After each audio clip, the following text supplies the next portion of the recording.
One man's trash is another man's treasure. We're going to talk about what that means right here on Wealth Talks.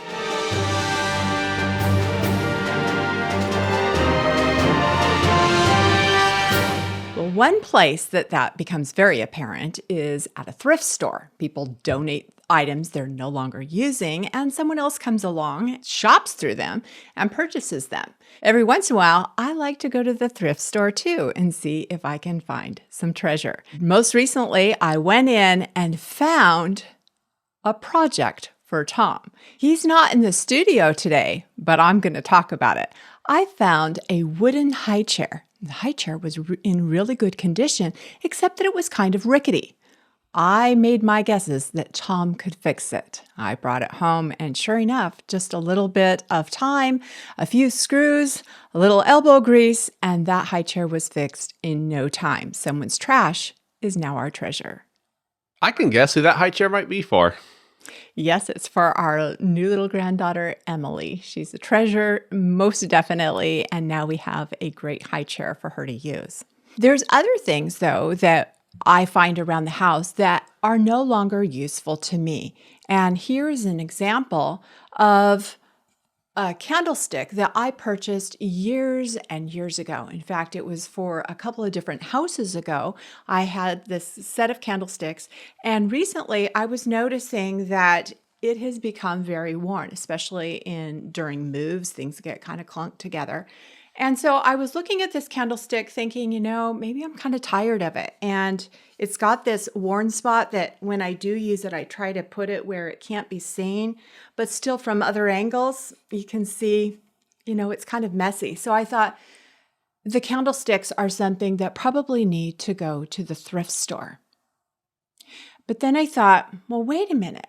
I go to the thrift store and I look for things that other people have cast off. Because at the thrift store, you can go around and maybe things just aren't useful to people anymore. Like maybe that high chair, maybe their children grew up or their grandchildren, and now they don't need that high chair. There's other items at the thrift store that are discarded because they're no longer useful to the person who owned them.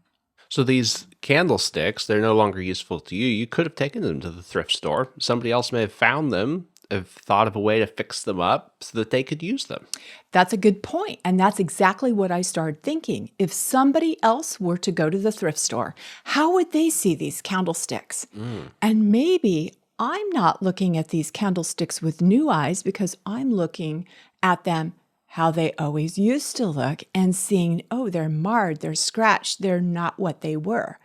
And Nelson Nash, when he talks about the infinite banking concept, he says, we've got to look at things differently than other people. We have to think about things differently too. Absolutely. Yeah. When he was stuck in the 80s owing interest at 23% on $500,000, he had a big financial crisis. But then he realized he wasn't looking at things like he should be. He was looking at things like everyone else. And so he wasn't able to see a way to get out of the crisis until he changed his thinking. And so I changed my thinking. I thought, what can I do with this candlestick to make it look better? And here's what I came up with. It looks different than it did. And it looks updated and freshened. I put a coat of paint on. I did some sanding. And it looks quite different than it did. We don't see all the scuff marks on the darkened piece. Instead, we see purposeful marks on this one. But it's more updated. It's fresher. I like the way it looks. Instead of taking these to the thrift store, you did a little bit of thrifting at home. Looked at resources that you already had and figured out something new to do with them. You thought differently with it. Yes, and a lot of people see their problems and think, there's no way out. It's easy to there's do. no solution. So when we can start looking at things different, including our finances, oftentimes we can find solutions that we didn't know existed. This reminds me of a story that Russell Conwell used to tell as he was going around raising money to build Temple University and to fund its initial growth. He would tell the story of a farmer who lived in Persia, and the priest would come over and visit him and told him stories about diamonds. The farmer was so excited about these stories of diamonds that he decided to sell his farm and go searching for diamonds.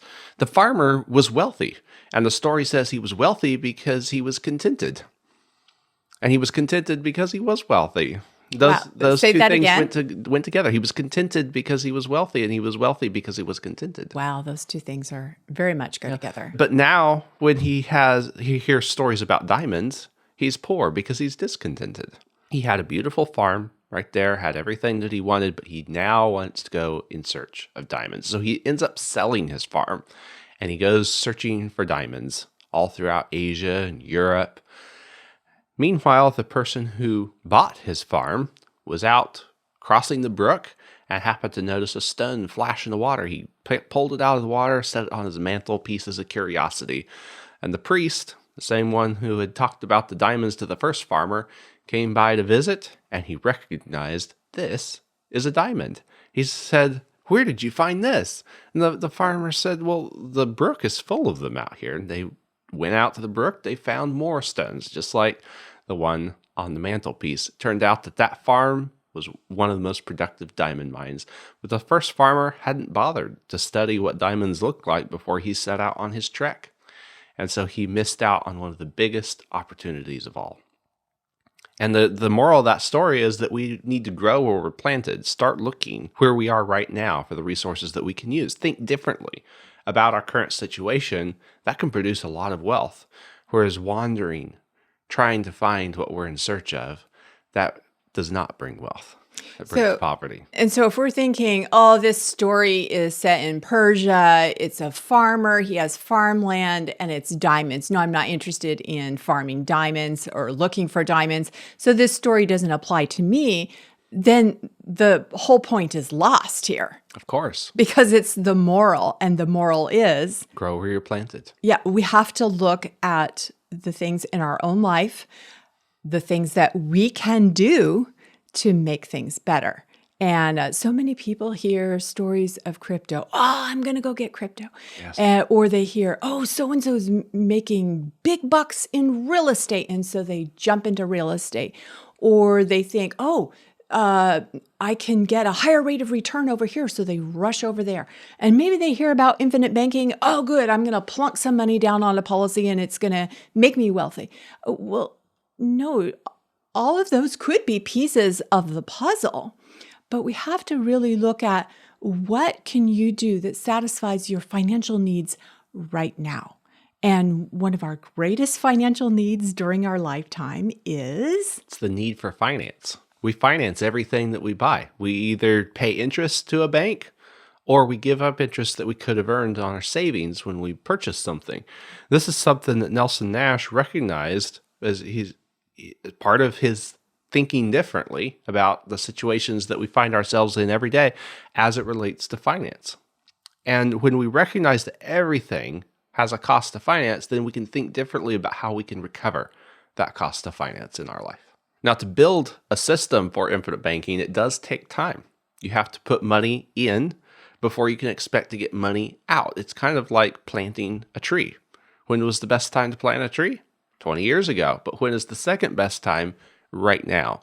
And the sooner we start planting those trees, the better it is. So Nelson Nash, he found himself owing $500,000 at 23% interest in the early 80s.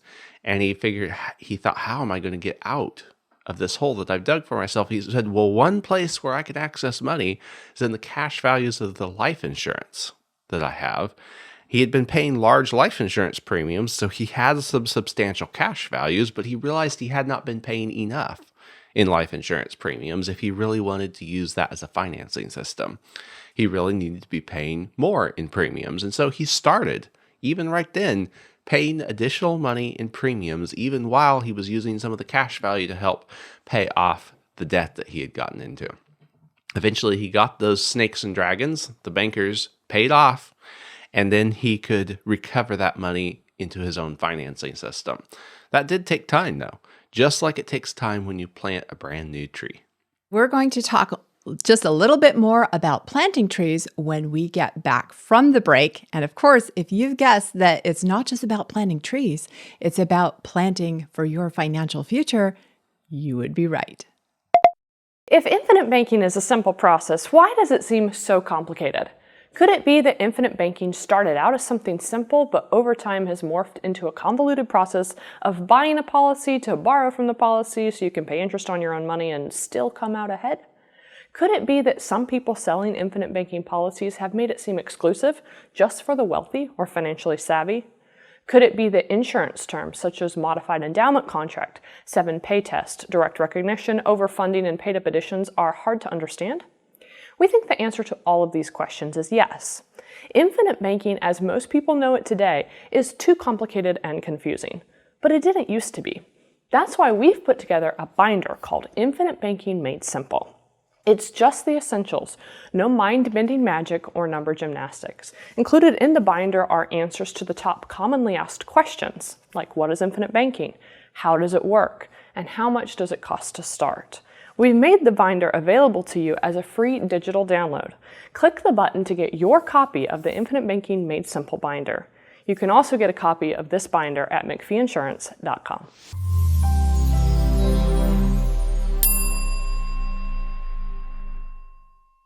Nelson Nash was a forester. He said foresters think long term. They plant trees. They plant trees that aren't going to be harvested for many, many years. And I think about your dad. He has always liked to plant trees. Yes, he has. And everywhere we've moved, he's planted trees. Trees that, we hope to enjoy their fruit or their shade someday. And some of those trees, he hasn't enjoyed their shade. Yeah, we ended up moving before they grew up to provide much shade. He has again planted trees since we moved to this house, and we got to counting. Over the years, he's planted about 150 trees. That's amazing.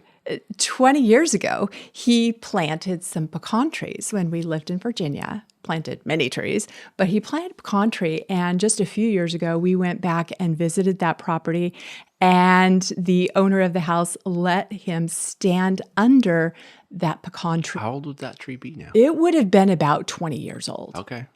And it was enormous. And he was standing under the shade of that tree.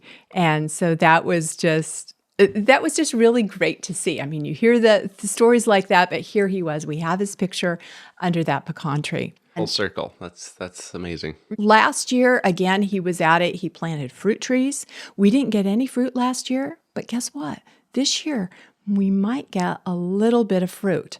We understand that it's just going to be a little bit of fruit right now because the planting, the investment, the watering has to take place. That's natural order.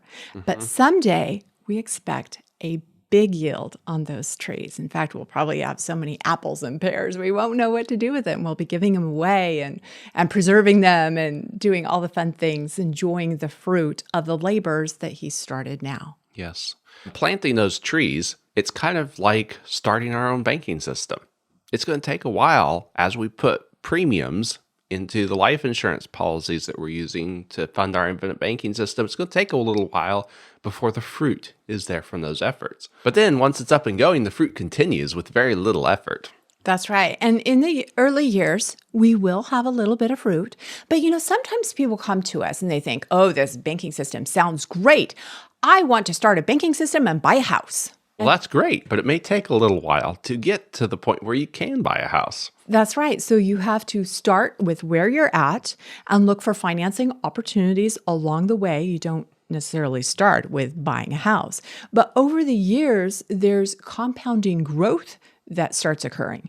And so we have seen clients who planted trees many years ago, bought policies many years ago, and they've used those policies along the way.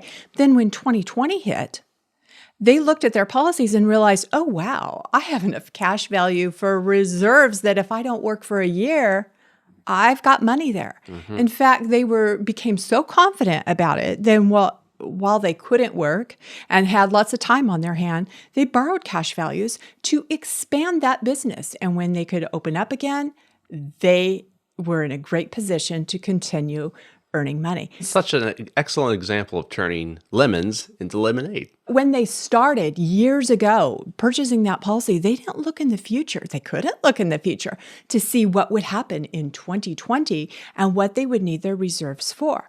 But it became a great opportunity because the money was there. When you have cash around, opportunities show up.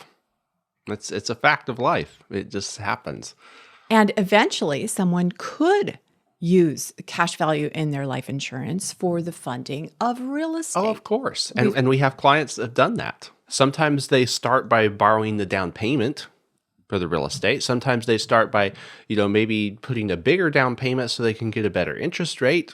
They have ways of doing that. Sometimes they finance the entire piece of property.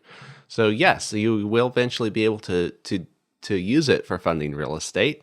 In fact, my brother Jesse, at the recent event that we just did, he shared a presentation about how they're buying their house using the infinite banking concept, using policy loans. That was a really great presentation. And I'm not just saying that because he's my son, but it was really good. And, we love infinite banking. Yes.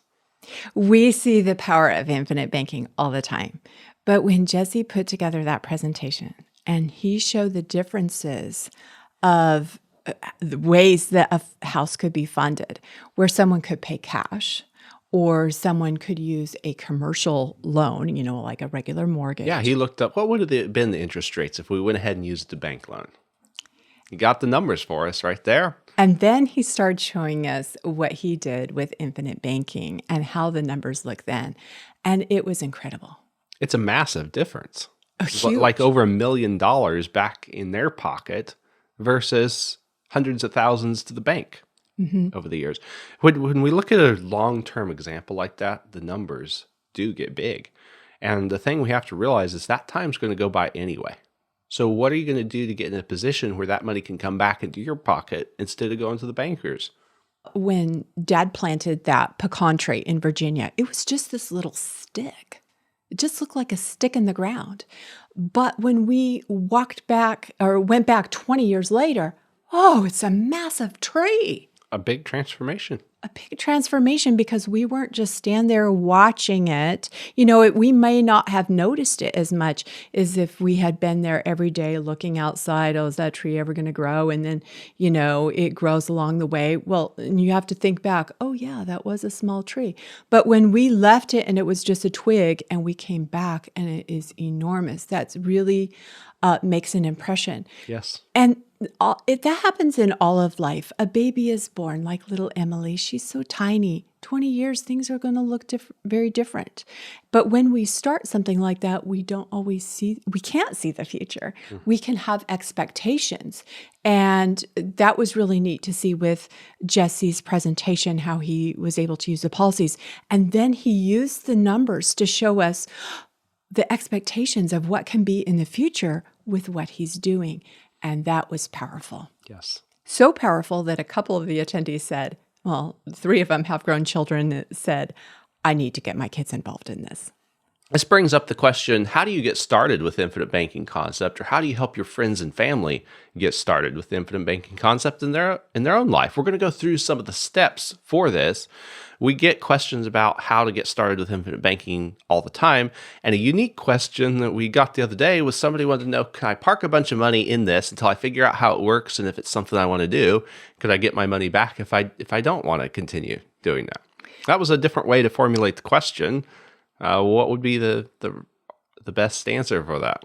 Well, that was a different kind of question. I haven't heard about someone just wanting to put money in while they figure it out. But I recommended that they contact us and we can help them figure it out really quickly, because if they just put money in to plan, take it out, they could lose money. So let's figure it out before they put their money in so they don't have to lose any money. It doesn't take long. A lot of people think, oh, this is a complex process. It's going to be difficult to figure it out.